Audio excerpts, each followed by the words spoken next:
Well, I just have a few games here, so it'll be a much shorter video than my most recent one, which was very long. And I'm going over some changes to the deck, uh, as well as, like I said, just 4 quick games.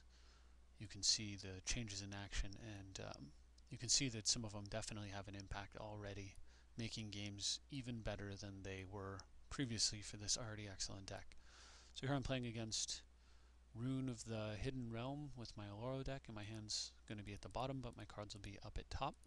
And if you stick around at the end of the video, I will bring up the deck list. So first turn Mana Crypt, Chromatic Lantern seems pretty good. He gets a Stoneforge though. He's going first. It doesn't feel like it, but yeah, he actually played first. So end of turn Vamp says, go get. What do you get here? I should have brought up. In fact, here, let me bring up the deck list right now. What do you Vampiric Tutor for? So here's the deck list here. We know he's got a Umezawa's Jite in his hand. So what do you get? Okay. Well, here's what I got. Future Sight. Bomb of Bombs. Although this deck has many incredibly crazy card drawing spells like Well of Lost Dreams and Dark Tutelage, no spell has ever been or will ever likely be as powerful as Future Sight when it comes to card drawing. You can play a turn 2 Future Sight, I recommend you do. Notice how I use the Sackland for mana off the Chromatic Lantern. The reason is that with Future Sight in play, Sacklands give you the ability to shuffle your library when the top card is a card that you can't use. Now during my upkeep, I'm going to make a tech play for those and this is something to keep in mind for those times if you do end up with a Future Sight in play. So I can play cards off the top of my library, and what that means is that I can play this Brainstorm before drawing it so I can get my draw phase on something else. But it also means that in response to the Brainstorm, if there is an instant underneath of the Brainstorm, I can play that instant prior to letting the Brainstorm resolve. And I can keep playing them until I stop, and then Brainstorm will resolve. So the way to do that in Magic Online is to hold the control key down to respond to your own effect. So I hold control down during my upkeep and cast Brainstorm, and looky look what we have here. Swords to Plowshares. So still holding control because this is also an instant, and I may have another instant I want to play underneath. I cast Plow on the Stoneforge, and there isn't an instant here, so I let go of control for this. Brainstorm resolves. I draw 3. And here's what I see. Memory lapse, but I have 2 lands to put underneath of it, or whatever. So I decide what I'm going to do is I am going to put the lands back, and then while it's still my upkeep, I decide to shuffle away the lands on top of my deck.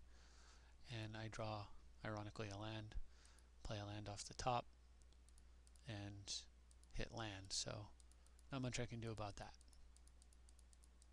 However, come here, Oloro.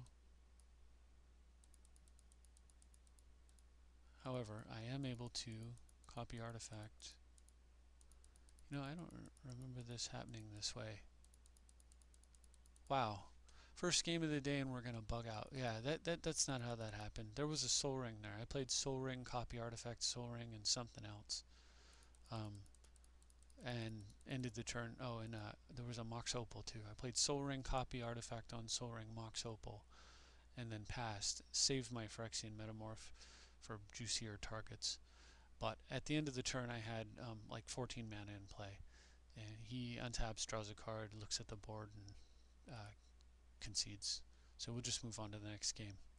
Anyway, it was a pretty cool. I just like the trick with Future Sight and the sheer power of it, as well as the speed of that draw. So here I was playing against Damia, Sage of Stone.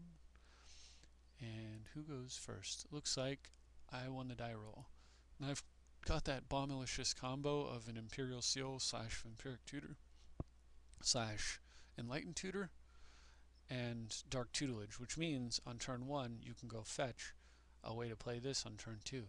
However, I also have some other options. So I elect to Imperial Seal for another one of those what do you get scenarios. Here are all of your choices. I can pause the video, think it through, and then I'm going to continue. So what I fetch is Mishra's Workshop.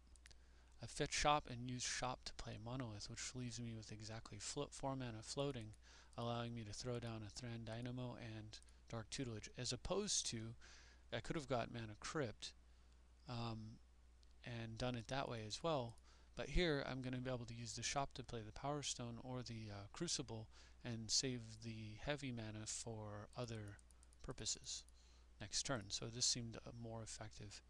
My opponent plays Doomsday Spectre, and then either realizing he made a mistake or he played it as a goof.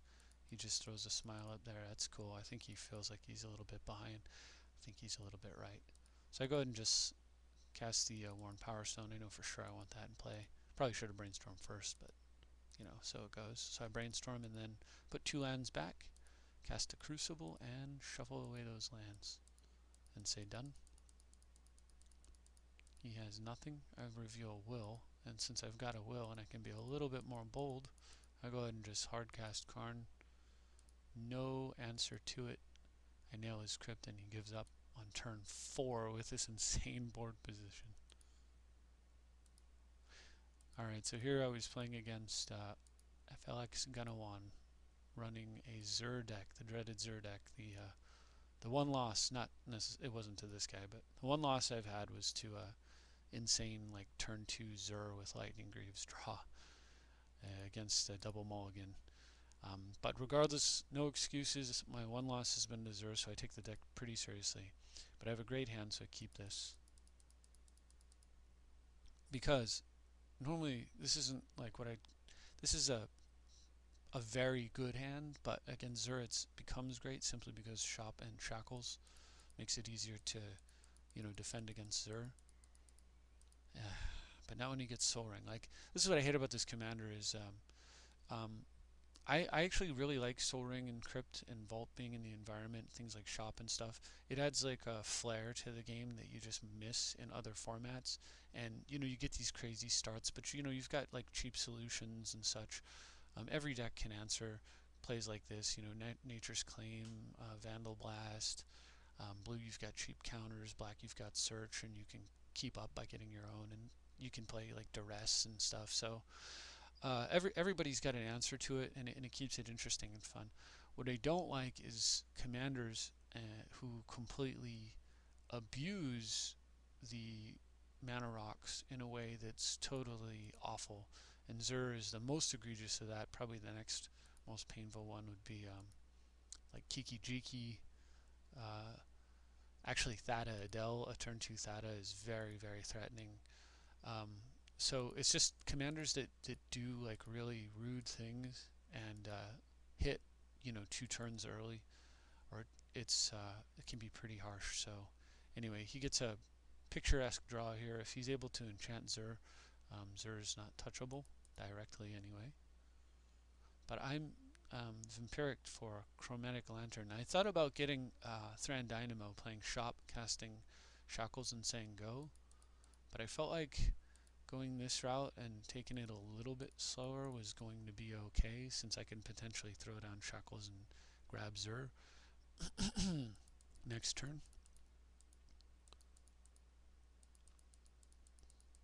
And this way, my workshop is now a productive land for the rest of the game. You know, indefinitely, unless he kills the lantern. Excuse me. So I was hoping he'd just go Zur, but no, he goes Jace to go with his excellent draw and starts drawing. It's mini Jace at least. It's the only saving grace for me. And I think about vindicating the Jace. But the thing about mini Jace is he gets 2 cards and I get 1 on the 3rd hit. I mean, he gets 3 cards, I get 1. And even at that rate, it is, because it gives me cards and kind of forces him to do something with his cards or risk discarding them. It's not anywhere near the threat that his big brother is.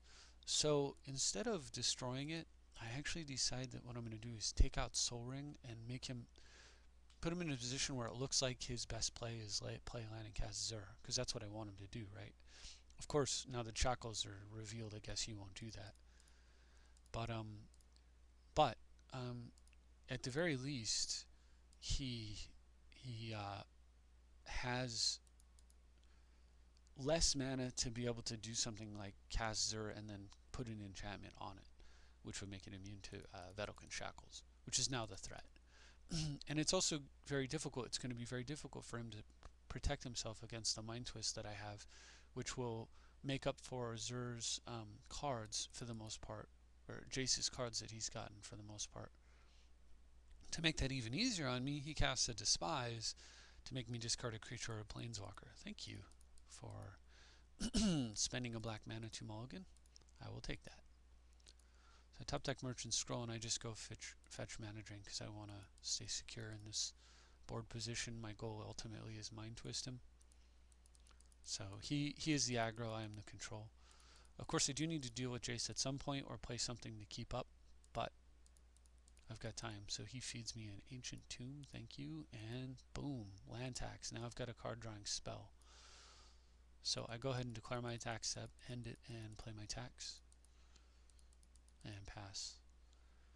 And as luck would have it, so he's got an Esper Charm, and this is really awful because I was really counting on land tax.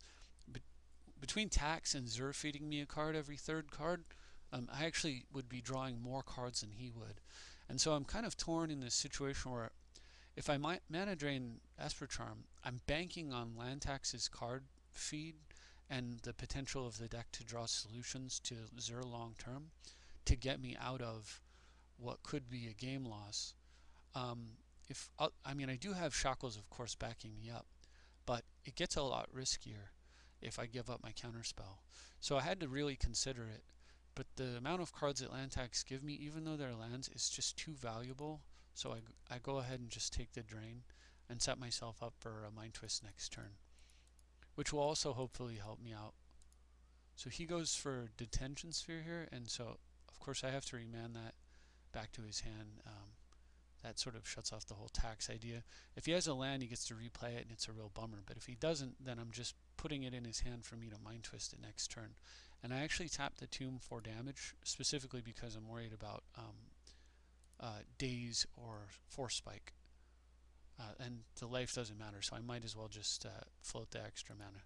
It is a defensive measure. But he has Deprive.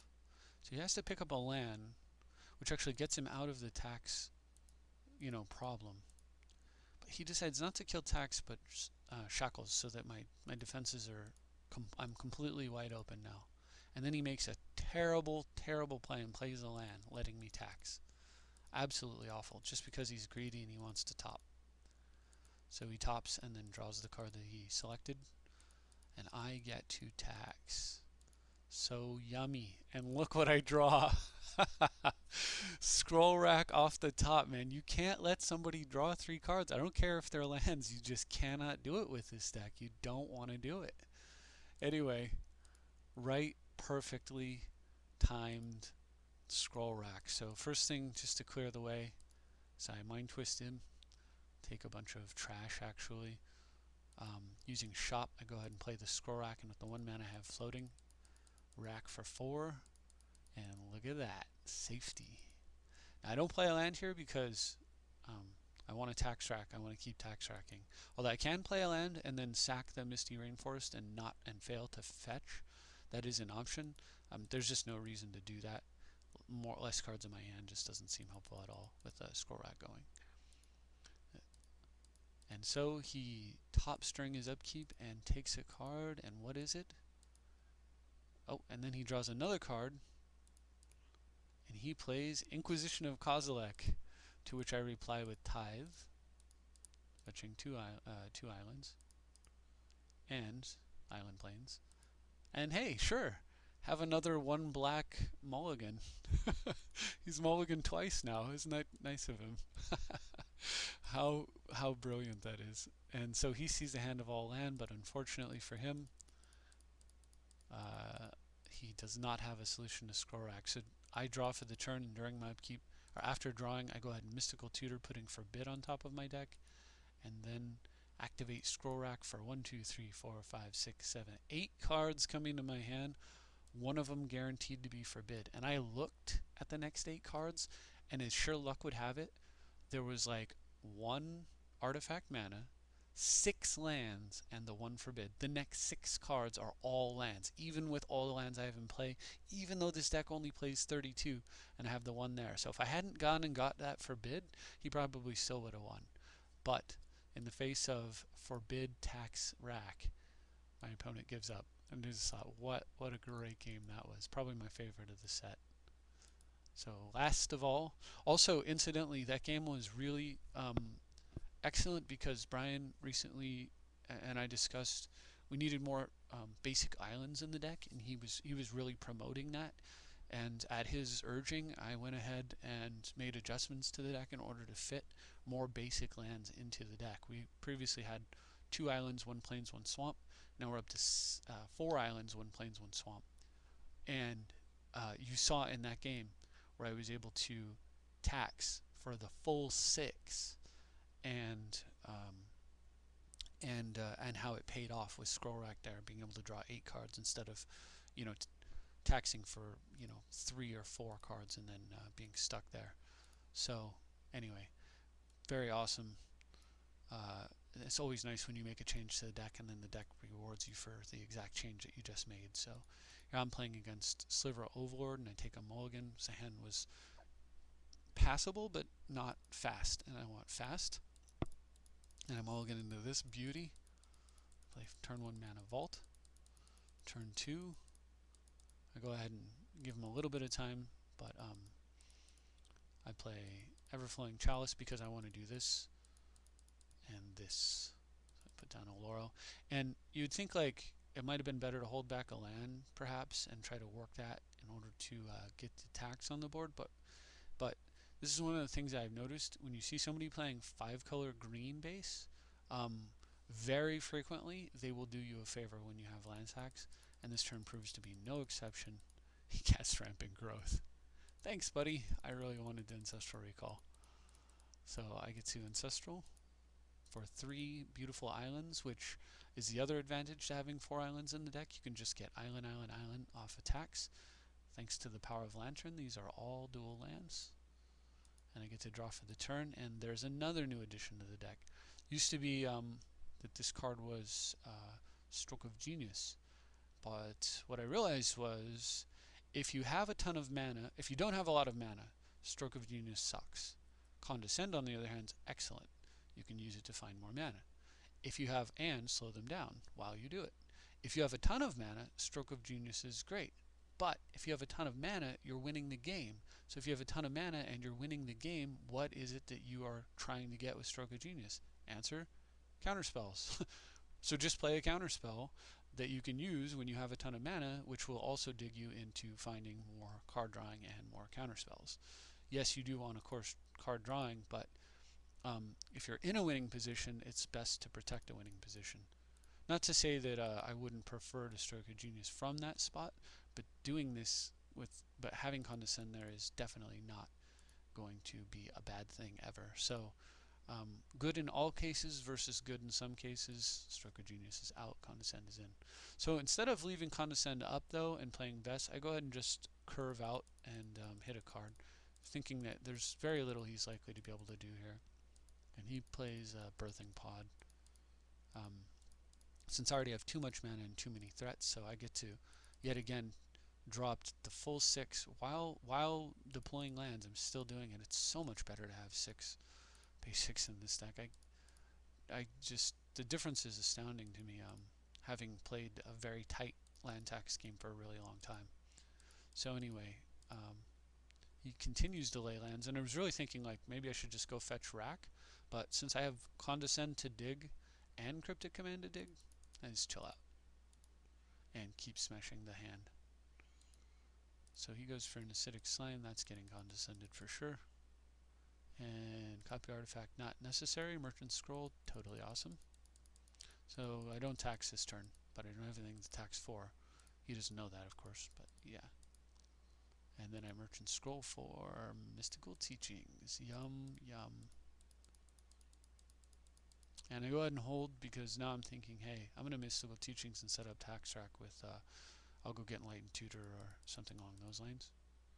But he animates stirring wildwood, and I was thinking here, because this is a sorcery, I have the option to respond to that by, like, say, bouncing his birthing pod. There's a real thought, but then I thought, what can he get for one? Probably nothing good. Well, I did forget about Sarah Ascendant. However, I've got a solution to that in hand, so no problem. And I don't cast it end of turn because, look, he didn't counter this, but if he has a force of will, he's probably saving it for what I got. So there's absolutely no reason to cast important swords to plowshares when I have so much mana coming this turn that I'm going to be able to hit him for a card which guarantees he cannot force a will, and then just play swords from a defensive position. Made no sense whatsoever to play it on the other turn. And then because I don't want to tap my mana vault, I go ahead and lay a land. I know I won't be able to tax, but he sacked his land as part of his pod, which was actually a very good strategy on his part. Not only to get the creature, but also to shut off land tax. So considering it's in off mode now, I'm glad I didn't waste time getting score rack, and I'm totally fine having drawn 6 cards for 1 white mana. And so end of turn I don't bother mystical tutoring. I just take the last card in his hand, and then I plan to mystical tutor after that. But first, time for the man to make his appearance. The very lazy, tired man, or something like that. Anyway, so I play Oloro, and now I've got a book in play, a Jam Day Tome, for those who aren't familiar. One of the original card drawing machines. Only this one, of course, gives me life and does damage, and only costs 1. So completely out of gas, he goes for a Sliver Overlord, which just makes this memory lapse I drew that much sweeter. So the plan here is I'm just going to lapse, and then I'm going to untap with Mystical Teachings ready to go, and Cryptic, as well as the Tutor in hand, and the Vess. After I untap, I would just, he's going to have to draw this, he'll probably recast it, and then I would flashback Teachings and hinder it right to the bottom of his deck. But I want to let him, basically at this point, with no cards in hand, this memory lapse is a time walk. And the beautiful thing about it is it puts his general out of reach, so that it is a true time walk. You know, normally, like, if he had drawn, say, Llanowar Elf, and I memory lapse it, then he casts his general, right? But when it's the general you're lapsing, that's it, man. You got nothing else. And seeing that, he goes ahead and scoops it up. And I just love how this deck plays out these days. So, again, thanks to Brian's excellent suggestion. What I went ahead and did was left the 1 Azorius Chancery because it plays very well with land tax, and because we have the 1 map, frequently you get Shop, Tomb, or Strip Mine. I mean, those are the 3 cards you get. But on rare occasions, you'll get something like Command Tower when you need like all 3 colors. You know, mana's just not that great. And on other rare occasions, you'll get Azorius Chancery when you want to get enough mana, like say you're playing against a blue deck, so you want to go get mana. Like if they're mono blue, Strip Mine's not going to hurt them. Maybe you don't need Shop because you don't have anything in your hand. Tomb is an okay choice, but it doesn't make blue mana, and you've got your colors are all situated, so you don't need Command Tower. So against them, you go and get Azorius Chancery. It lets you hit a land drop, which produces blue, and it guarantees that the next turn you're going to hit another land drop. So that's why we play the 1, for that reason, as well as because of tax. But what didn't need to be in here was the Dimer, whatever it is, Catacombs, Aqueducts, the blue-black version. It was just too much. I mean, when you get an opening hand and you have like everything in your hand is perfect, you've got Soul Ring and you've got all this good stuff, but you've only got 2 lands, and it's Chancery and Aqueducts. It's like heartbreaking. You know, what do? Do you mulligan away a Soul Ring, or do you keep and potentially just lose, right? So to avoid that situation, although there are 1 land hands you'll keep, it's more rare, so playing with one of these is less of a threat. But you should never have to mulligan a 2 land hand, and to avoid that situation, we just dropped down to 1 Chancery. That allowed me to put in 1 additional island, and then the Bojuka Bog that used to be in here came out, and we added a 2nd island, and that's how the two extra islands made their way in. You know, Bojuka Bog is cool, and having map to be able to go get Bog is nice tech. but you the problem with it is that it's basically it's worse than everything, including a basic swamp, at every point in every game, except for that one game when you need it, which is super rare. So with the tuck counters and actually just the high counter volume of the deck, the chances of needing it are rare.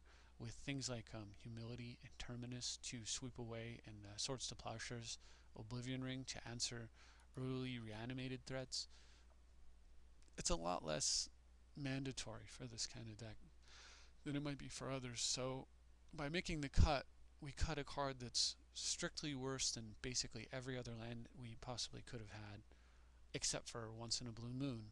In order to get a card that's better, a basic island is much better than a Bojuka Bog all of the time, except for when we need Bog.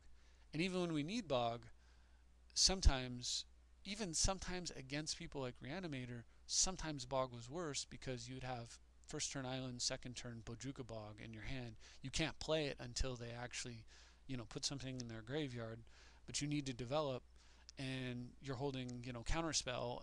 Even if you play the Bog, you can't use it. It's just a lot of headache and hassle for something that we just don't need to screw with. So out, and I went with, I don't know how Brian did it, but I went with 2 basic islands and 2 snow-covered islands. So that way, if somebody's playing that Mana Flare artifact, I can take advantage of it no matter which version of blue they're playing. If they're not playing it in blue, you almost always see it in black. And whenever you see them on a black deck, they always play snow-covered lands for a good reason.